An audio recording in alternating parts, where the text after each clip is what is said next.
Have you ever made a mistake that just sticks with you?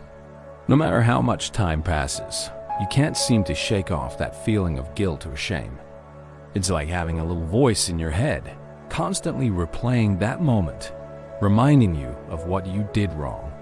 If this sounds familiar, you're not alone. Many of us struggle with self-forgiveness. But why is it so hard to let ourselves off the hook? What's going on in our minds when we get stuck in this loop of self-blame? Today, we're diving deep into the psychology of people who can't forgive themselves. It's a complex topic, but understanding the why is the first step toward breaking free. Let us start by looking at what is often at the core of this struggle: a deep-seated belief that we don't deserve forgiveness. This isn't just a fleeting thought. It can be a powerful, almost subconscious conviction. People who feel this way often hold themselves to incredibly high standards. They might have a perfectionistic mindset, where any mistake, big or small, is seen as a catastrophic failure, a permanent stain on their character. Think of it like this: they have an internal judge who is exceptionally harsh. While they might easily forgive a friend for the exact same mistake, they can't extend that same grace to themselves. This internal judge says, "You should have known better," or "A good person wouldn't have done that." This creates a cycle where the mistake isn't just an action.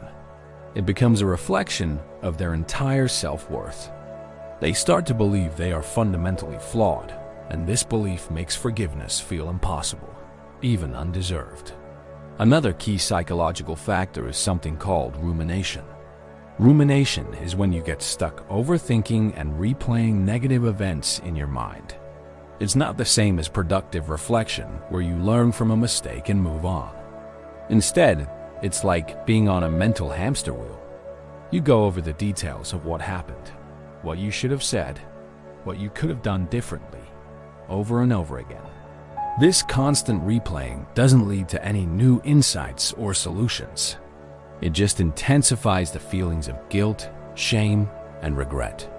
The more you ruminate, the bigger the mistake seems to become in your mind, and the harder it is to imagine a future where you're free from it. This pattern of rumination is often linked to anxiety and depression. When we're already feeling down or anxious, our brains are more likely to focus on negative thoughts and memories. The mistake becomes the focal point for all our negative emotions. It's a vicious cycle.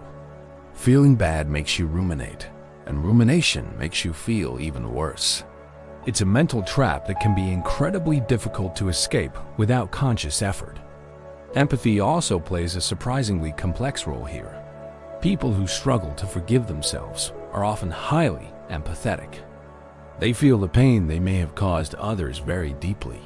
They can vividly imagine the other person's hurt, and this empathy fuels their own guilt. They might think, "How can I forgive myself when I cause someone else so much pain?" Their ability to feel for others becomes a barrier to feeling for themselves. They see self-forgiveness as a betrayal of the person they hurt, as if letting themselves off the hook means minimizing the other person's suffering. In their minds, holding on to the guilt is a way of honoring the other person's pain. It's a form of self-punishment that they believe they deserve.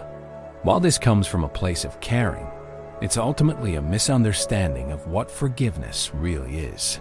Forgiveness isn't about forgetting what happened or saying it was okay. It's about accepting that it happened, learning from it, and releasing the self-punishment that keeps you stuck. So, how do we break this cycle? How do we learn to forgive ourselves? The first step is self-compassion. This means treating yourself with the same kindness and understanding you would offer a good friend. When that harsh inner critic starts up, try to challenge it. Ask yourself, would I say this to someone I care about who made the same mistake? The answer is probably no. Practice talking to yourself with warmth and encouragement, not judgment. One powerful exercise is to write a letter to yourself from the perspective of a compassionate friend. What would they say to you? They would likely acknowledge your feelings of guilt, validate your regret, but also remind you of your good qualities and your capacity to learn and grow. They wouldn't let you off the hook, but but they would help you see the path forward. Another crucial step is to separate the action from your identity. You are not your mistake. You are a person who made a mistake. This is a subtle but profound shift in perspective. We all do things we regret. It's part of the human experience. Acknowledging that your actions were wrong doesn't mean you are a bad person. It means you are a person who is capable of making amends and doing better in the future. This leads to the importance of making amends, if possible and appropriate. Sometimes, the inability to forgive ourselves comes from unresolved issues with others. Apologizing, taking responsibility, and doing what you can to repair the harm can be a powerful step toward healing. It's not always about getting forgiveness from the other person. It's about knowing you did what you could to make things right. This act of taking responsibility can help you release the burden of guilt. And what if you can't make amends directly? Maybe too much time has passed, or it wouldn't be appropriate to contact the person. In these cases, you can make living amends. This means you commit to living your life in a way that reflects the lesson you learned. You can channel your regret into positive action, perhaps by volunteering for a related cause, or simply by being more mindful and compassionate in your future interactions. This turns your mistake into a catalyst for growth. It's also essential to practice mindfulness.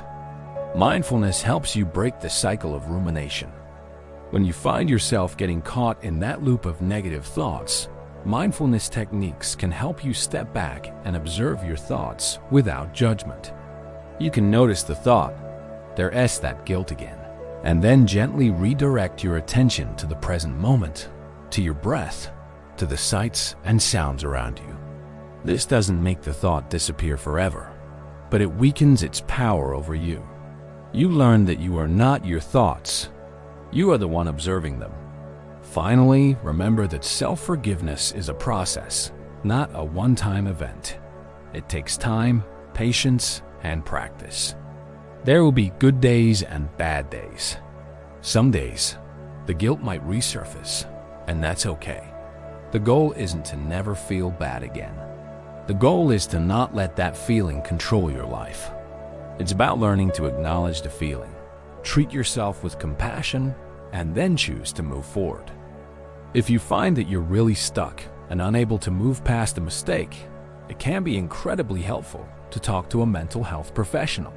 A therapist can provide you with tools and strategies tailored to your specific situation and help you navigate the complex emotions involved. There is no shame in seeking help. It's a sign of strength and a commitment to your own well-being. Understanding the psychology behind why we can't forgive ourselves is the key to unlocking the cage of guilt and shame. It's about challenging perfectionism, breaking the cycle of rumination, practicing self-compassion, and separating our actions from our identity. It is a journey of learning to extend the same grace to ourselves that we so freely give to others. You are worthy of forgiveness, not because you are perfect, but because you are human. Thank you so much for watching. If this video resonated with you, please give it a thumbs up and consider subscribing for more content on psychology and self-improvement. Share your thoughts in the comments below. I'd love to hear from you. Take care and be kind to yourself.